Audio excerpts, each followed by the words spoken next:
Have you ever witnessed someone say, "If you don't like it, leave," and everyone left? What was the story? Story 1. A former industrial job I used to have said that during an all-hands meeting. We were understaffed, underpaid, and overworked, and everyone knew it.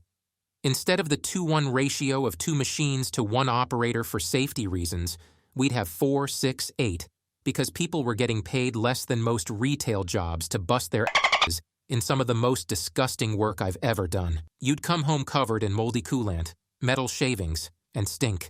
Machines started breaking down because they'd never shut them down to perform maintenance on them, so we'd often have massive problems, which, of course, meant even more overtime to make up for the broken machines, and people started quitting. Management's response was to tell us that they expected us to work harder because they couldn't get more help in. One of my coworkers, who generally gave no asked in front of everyone in that room why they didn't try raising the poor wages and see if they could entice people that way. The response was, "We're not having that conversation right now. If you don't like it, you can quit." Who, buddy? Was that the wrong thing to say? As soon as word got out to the other shifts, what can only be called a exodus began. We lost half of each shift within the week. I stuck around for a few more weeks until I had a conflict with my schooling at the time, since one of my classes got out about 30 minutes before my shift, 30 minutes away, so I warned them in advance that I might be a few minutes late 1 day a week, maybe, and got told that I needed to decide what was more important, my school or my job. So I quit. And giggled my off at the sign in the HR office that said we had an almost 80% turnover rate. Never did find out what happened to that hellhole, but I can't imagine anything good with losing that many people. The poor HR rep seemed like she was just so done with everything, and seemed so very apologetic as she took my badge. Story 2. My great-grandmother is notorious for being a mean old It was Thanksgiving at her house, and much of the extended family were there. She started harping on my mom's cousin for something, like she always does, and my mom's cousin was like, "Grandma, can't we just have a nice dinner for once?" And great-grandma was like, "If you don't like it, leave." And every last cousin, aunt, uncle, and all of their food disappeared to my aunt's house. Story 3. Every year the military has this event they host named the Warrior Games. It's like the Olympics for men and women who were injured while serving. I'm a decent cyclist, so I was selected to represent the Marine Corps' team in that event. I'm not sure where they hold the event these days, but the year I was selected they flew us out to Colorado Springs. When I got there, I quickly realized that 99% of the Marines competing were still active duty.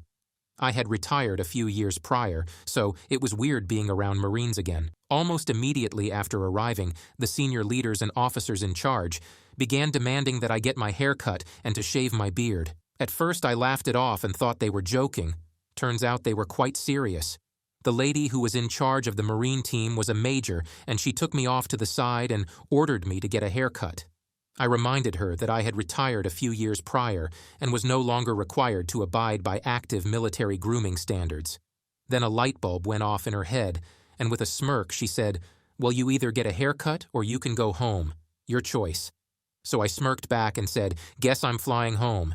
They had already pre-purchased our airplane tickets home, so all I did was call Delta, explain what happened, and the lady on the other end transferred my ticket to a flight home the next day. I had taken a few weeks off work to attend this event, so I just went back home and enjoyed my time off with my hair and beard. You have no power here. Story 4. Not exactly, but my sister had a habit of picking fights with people, and when it wasn't going her way, she'd tell them she was removing them from her life. She's done it to boyfriends, longtime friends, sorority sisters. She did it to me twice. The first time, I rolled my eyes because she's younger than me. After the second time, my sister told me, "I'm removing you from my life, you're toxic," and unfriended me and told family I was toxic. In reality, I wasn't letting her be. Toxic, selfish, and under the influence of whatever she was on, with, to me, my spouse, or my kids. So she decided it was a good idea to threaten us. I said, "Okay, fine." Per her usual routine, after a few weeks, she came around and wanted to pretend she never said the things she said I didn't respond. She claimed it all was a joke, and she had a right to be in my kids' lives. I haven't spoken to her in 2 years. I honestly do not miss her drama, and it was the best decision for my family. It highlighted how bad the generational dysfunction was in my family, and how it was expected to just overlook bad behavior and people please for everyone else's comfort. I realized that I didn't want my kids to repeat that cycle. I vowed to always put my kids first. I'm not popular in my family right now, but I've never been happier. And this was the first year I got to enjoy holidays without having panic attacks or dread. When someone walks out of your life, let them. Story 5. I was the whistleblower at my workplace. I witnessed my manager mentally and physically abuse a 101-year-old woman. I worked in a care home. I raised the alarm, and staff above the manager didn't deal with things quick enough and over-worry of a bad name. Press had gotten a hold of the story. They were trying to keep it quiet, and were going to allow this manager back to work on a final warning. We were a small team, about 8 of us. When they told us that, all of us reached into our bags and threw our notices at them. It was all of us, or her. A week or so later, and them paying her $15K, she was gone. Worst thing is, we were a charity care home.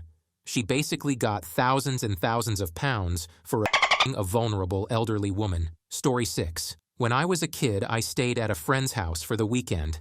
My friend's mother was one of those parents who, at the dinner table, required their kids to eat everything on their plate come hell or high water. I had been served way too much food and said that I can't eat it all. The mother said to me, "You can either finish your food or leave the table." I promptly left the table. This totally blew the minds of my friend and his siblings. It had never occurred to them that leaving the table was actually a viable option. When my mother picked me up the next day, my friend's mother told her what had happened and said I was the rudest little boy. I think my mother was actually quite proud of me. Story 7. New management was hired and took over scheduling. From me, who was covering for a now-gone manager, without understanding any of the intricacies of scheduling. After 2 weeks, we had an all-staff meeting to address grievances based on her incredibly poor method of scheduling, and she refused to back down, dropping the famous ultimatum. Out of a staff of 40 or so employees, I think maybe half a dozen stayed. Story 8. Yes, or pretty close to it at least. I was a founding member and treasurer of a skydiving society at my university in Aberystwyth. I myself am teetotal, but I still went out on the weekly social nights which, in Aberystwyth, were just spent in the local bars and pubs as there is nothing else to do there at night. I am pleased to say that my owning a car, so giving people lifts to the drop zone, plus my being teetotal, designated driver nanny on nights out, plus my house being close to the nearest drop zone, 4 hours away, just south of Birmingham, and letting the club sleep there on occasion had made me rather well-liked. We went to one of our usual favorite haunts, Lord Beeching's, only this time the owner was there behind the bar, with one other staff member who looked rather glum, serving, and was in a foul mood. All 25 or so of us went in and ordered drinks. He served 23 of us, then ID'd my friend, even though he was clearly over 18, a student with 24 other students, a regular, the other staff member vouched for him, etc. Made him walk back to Hall's to get his passport before he would serve him. This was already eliciting grumbles from the club, but everyone accepted pubs had to be careful about restrictions and carried on. Then I asked for a glass of water, which he was legally required to provide, I might add. He replied, "I'm not mudding my glasses for some prick who isn't paying." I simply raised my eyebrows, as I had never encountered such a response to a request for a glass of water before. After a moment for it to set in that this guy wasn't making a weird joke, he really wasn't going to give me a glass of water, I turned around to the room of 24 other people. I swirled my finger in the air and shouted, "Skydiving club, drink up. This won't serve me, so we're leaving." Everybody drank up immediately, and we all left. The skydiving club never went there again whilst I was a member, and everyone else I told the story to avoided it as well. Story 9. My aunt's 40th birthday. It had been a long day, and we were set to eat dinner, but she decided that she wanted to open gifts. My mom tried to explain that everyone was hungry and to just wait until we were done eating, or at the very least until everyone had a plate. She starts getting pissy and saying that it's her day and that if we don't like it, we can leave. Now my dad, not too fond of my aunt for reasons I won't get into here, gets up and walks out. Well, this started a chain reaction. The only people left were my mother and grandmother. My aunt starts yelling and getting upset, to which my grandmother replies, "Maybe don't be a bitch," It's been 10 years and she has never acted that way again. Grandma out here serving roast. Story 10. It was a typical 80s teenager house party. I don't even remember how we ended up at this guy's house, but I only knew him by name at school, and we had never hung out before. There was a pony keg and about 15 people there. So far so good. I remember someone asking the guy if he had any music. The dude shrugged it off and said, "Maybe later. First we have to get in the right mindset." He left the room and came back with a Crown Royal bag. Everyone was thinking he was about to twist up a cool with us. He then pulls out a huge bag of and starts lining it up in front of us, without saying a word. Now, I was okay with a little and I wouldn't care if someone was doing in the back room discreetly, but I never did it myself and was definitely not cool with someone having such a large amount in the open. I politely said, "Hey man, that's more of a backroom thing." A couple of others around me said something similar, and the whole vibe changed. The guy noticed everyone was uncomfortable but nevertheless said, "It's my house. If you don't like it, you can leave." I'll never forget how quietly and orderly everyone proceeded to leave. I would guess there must have only been 2 or 3 people left. It was awesome. Yeah, for them as well because they wouldn't have to share. It's a win-win. Story 11, Grade 8 Language Arts class. To preface this, I was never an aggressive student, generally the teacher's pet. The person who, if a teacher was away for the day, would be tasked in their notes to the sub to be able to assist and give them directions. The time, 20-some-odd years ago, shortly after the Columbine shooting. This context is critical to the Hay story. Location, middle of nowhere. Alberta, a small country school. So our regular teacher was out for the day and had left a note directing the sub to ask me if she had questions about what had been covered. Sub comes in, reads note, and opens the teacher's weekly planner, then begins writing our words for the weekly spelling test on the board. Except, she opened the wrong week. Instead of the current week, she had opened the prior week. At this point, being the goody two-shoes that I was, and much to my classmates' dismay, although our teacher would have corrected us when she was back so it wouldn't have helped them, I raised my hand and politely informed her that I believed she had gotten the page wrong as we had previously covered this material. What happened next? I couldn't make up. She lost her crap. She started ranting about how teens in general and me specifically were a danger to her. How she didn't know who were her friends and her enemies in the class. We'd never had this sub before. How she had every right to fear for her life. She then capped it off by saying she was the teacher, and if we wanted to think in her classroom, well, there was the door. We were welcome to leave. I was never a popular child, so I wasn't really expecting one of the popular kids, and my sometime bully, to stand up collectively with everyone else, pull me to my feet, and we all walked out. Now, I mentioned above that we attended a small country school. There was no place to go, so we just sat in the hallway until the principal came down to chew us out for not being in class. The sub was gone by the start of the next period, and the principal taught the rest of our teachers' classes that day. Story 12. I had an insufferable supervisor once, and we'd have these 15-minute pre-shift meetings. Dude would just stand in there and lord over everybody for the duration and talk about how bad we were doing. The phrase "we was one of his favorites. Finally, one day, he's really on one and summons the testicular fortitude to say if you don't like it, there's the door. His second-in-command got upset this and walked out. He stood there stunned for about 5 seconds and then ran out the door after him. He later ended up having some mental instability and quitting.